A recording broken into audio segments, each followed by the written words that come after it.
Kenalin, ini si Alan. Dia emang tidak banyak omong, tapi memiliki sifat yang bijaksana.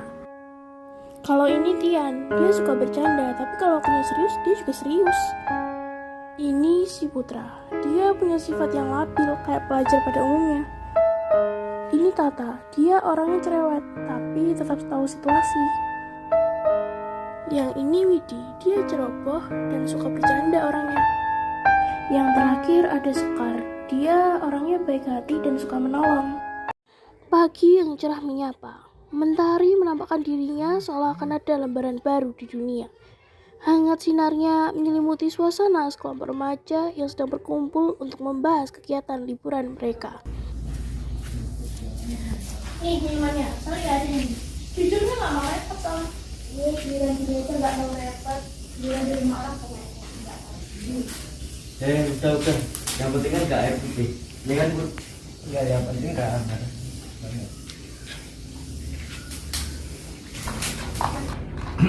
Jadi mau kemana? Hiking. Kemarin di FYP gue banyak tuh yang naik gunung buat ngisi waktu liburan mereka. Beneran oh ini gue gak ada pengalaman daki tuh. Loh, bukannya mereka berdua ikut ekstra alam? Ikut sih. Tapi sekian keluar. Masih cuma daftar pengalaman.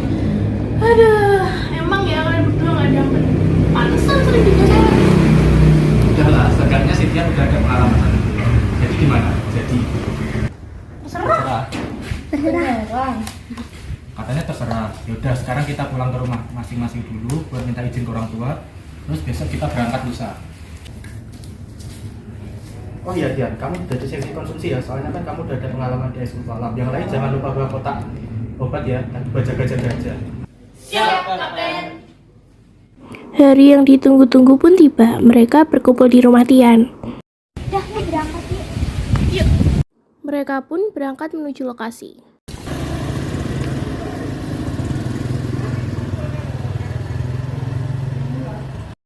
Alangkah baiknya sebelum kita mulai mendaki, kita berdoa terlebih dahulu. Menurut agama dan kepercayaan masing-masing, berdoa mulai.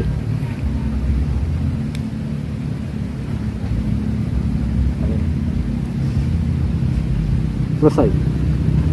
Yuk guys, kita foto dulu buat kenangan. Oke. 1, 2, 3. Dah. Ingat ya, kalian nggak boleh berpencar dan harus menaati peraturan yang sudah kita buat tadi. Ini peraturannya. Gila saja ya. Oke, jalurnya ini karena sempit, jadi cuma bisa satu baris doang. Alan lu depan sendiri, terus Sekar, Tata, Putra, Widi, belakang sendiri, gue. Udah yuk, jalan. Sebentar. Gue gak boleh pindah ke posisinya Putra nih. Ribut terus. Ya tuh, penting loh Bang ya.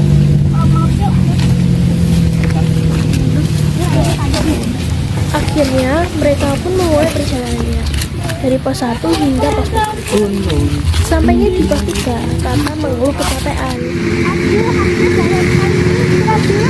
Udah kita istirahat dulu. Ya udah, Kak.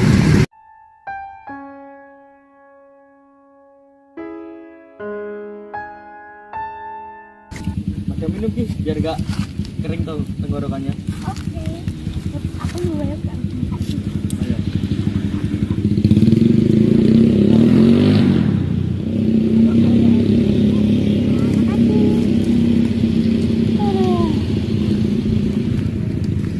Capek banget ya, Besti.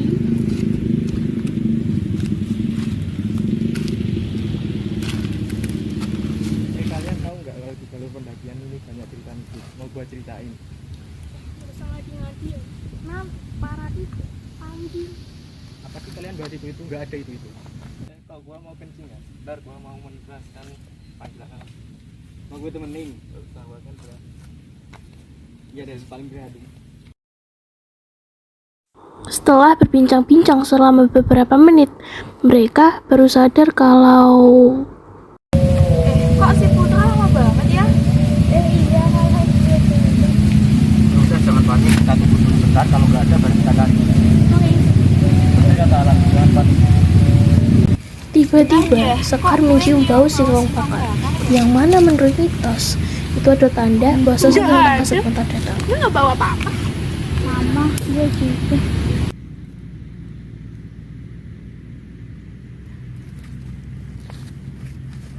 Silakan diambil makanannya.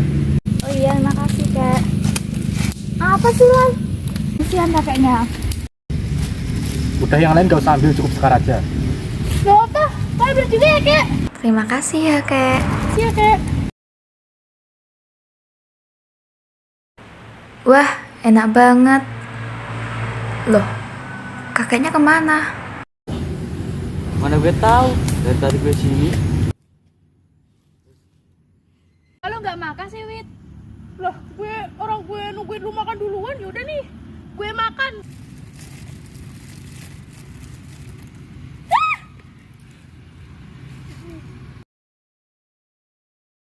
Putra sudah kembali dari panggilan alamnya.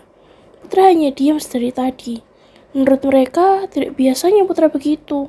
Widi yang melihat Putra merasa seperti ada yang aneh dengan Putra. Namun, ia tidak menghiraukannya. Mungkin saja Putra sudah lelah. Lalu mereka meninggalkan tempat itu. Dan tiba-tiba hujan pun turun. Karena hari sudah mulai malam, kita berpencar buat cari bakar. Kita bagi jadi 3 kelompok. Aku sama Tata, Putra sama Sekar, dan Widi sama Tian. Siap? Siap, siap. Mata lu jangan kemana-mana, lu bilang aja tuh. Oke, aman Lan. Tian, lu cari di sana, gue di sini ya. Gak usah bentar-bentar, gue takut lo kenapa-napa. Alah, gak apa-apa, gue kan cewek strong.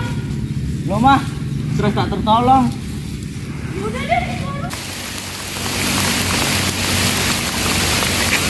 Sekar heran dengan tingkah Putra yang berubah 180 derajat. Sekar melihat Putra dari bawah ke atas. Apa ada yang salah pikirnya? Loh, kok si Putra pakai gelang? Perasaan tadi nggak pakai. Mana gelangnya aneh lagi. Sekar pun memperhatikan pergelangan tangan Putra. Dan tanpa aba-aba, Putra pun...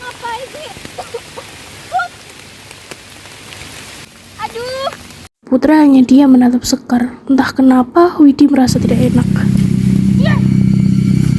Apalagi?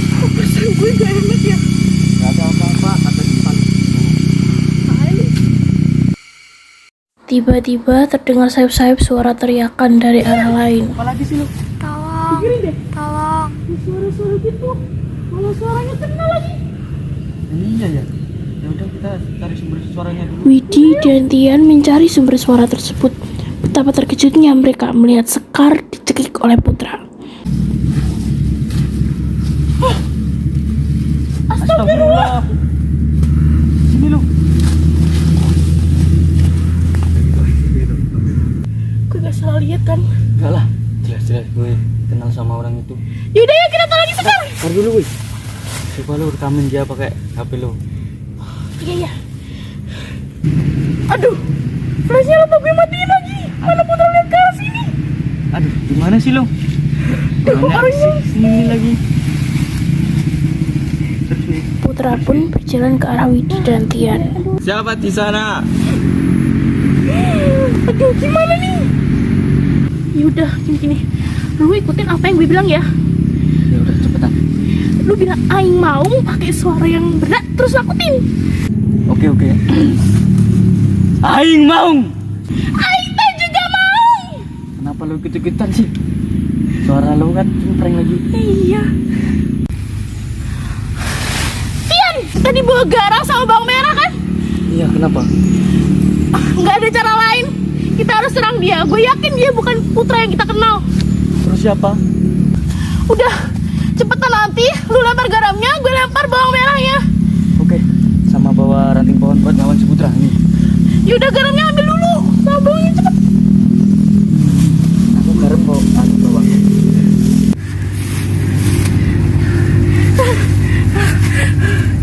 Oke, dalam hitungan ketiga kita keluar ya. 1, 2, 3. Wih, lu selamatin Sekar. Biar Putra gue tanganin.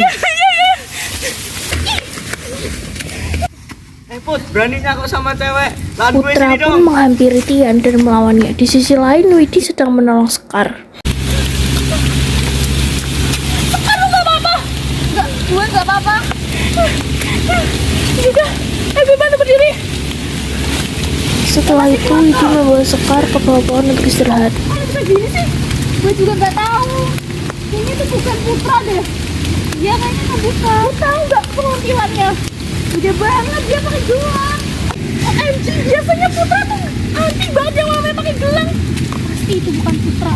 Iya, emang itu bukan Putra. Di sisi lain, Alan dan Tata mengkhawatirkan mereka. Kalau mereka kenapa-napa gimana? Dari tadi intinya kayak gitu terus. Gimana gak khawatir, coba kita udah nunggu 1 jam setengah belum datang juga ke mereka. Udah yuk kita cari aja. Yuk. Kalian ini bikin khawatir aja, bukannya balik ke tempat istirahat malah santai di sini. Oke Lan, mumpung ada lo, ayo kita cari Tian. Ayo. Ya udah yuk, Sekar masih kuat kan? Oh iya, Gue masih kuat. Ini kan udah bantuin. Alan dan yang lain segera mencari Tian untuk membantunya membangun Putra. Di tengah jalan, tidak sengaja Widi melihat Tian. Iya kita bantu. Yuk. Hujan pun mulai reda. Put. Dan macam-macam saya gue, Put. Put, lepasin, Put.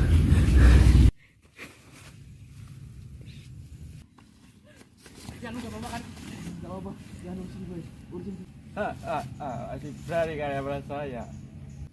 Anda siapa? Tolong beritahu kami. Kenapa Anda memakai tubuh teman kami untuk melawan kami? Saya penunggu jalur pendakian ini. Lalu salah kami apa? Sehingga Anda menyerang kami? Tanyakan saja pada temanmu itu. Putra pun mengambil ancang-ancang untuk mencekik Tata. Lalu Alan pun memukulnya. Istighfar Put, istighfar. Gue tahu ini bukan lo. Sadar Put. A'udzubillahi minasyaitonirrajim. Bismillahirrahmanirrahim. Allahu la ilaha illa huwal qayyum. La ta'khudhuhu sinatun wa la nawm. Lahu ma fis samawati wa ma fil ardh. Man dzal ladzi yashfa'u indahu illa bi idzni. Ya'lamu ma baina aydihim wa ma khalfahum wa la yuhituna bi syai'in min ilmihi illa bima syaa'. Wasi'a kursiyyuhu samawati wal ardh wa la yahudu hifdhuhuma wa huwal aliyyul azim. Widi pun mengajak yang lain untuk berdiri melingkar. Dapat gelangnya. Setelah itu Putra pun pingsan. Sadar Put. Kalian kita berdoa aja Put, supaya dia cepat sadar. Selang beberapa menit, Putra pun sadar dari pingsannya. Kenapa gua di sini? Badan gua betul semua. Ceritanya panjang, Put. Yang penting lo udah sadar. Nah, peluk gua. Udah yang penting udah sadar Put. Iya, Ceritain dulu kenapa gua bisa di sini. Udah nanti aja, yang penting kita pulang dulu. Ayo kita pulang. Akhirnya Putra pun kembali normal. Setelah halang rintangan bahkan kejadian di luar batas nalar manusia dilewati, mereka pun segera kembali untuk menyambut pagi yang lebih cerah dan menjadikan semua kejadian tadi sebagai sebuah pengalaman bahkan kenangan. Mungkin memang buruk, namun itu semua dapat menjadi pelajaran bagi mereka. Bahwasanya sopan santun serta tata krama mematuhi aturan harus diterapkan di mana saja. Bukan bermaksud tak baik, namun semua yang menurut kita baik bisa jadi buruk menurut aturan. Semua itu mungkin juga kehendak Tuhan yang Maha Kuasa agar kita dapat lebih menghargai seluruh ciptaannya.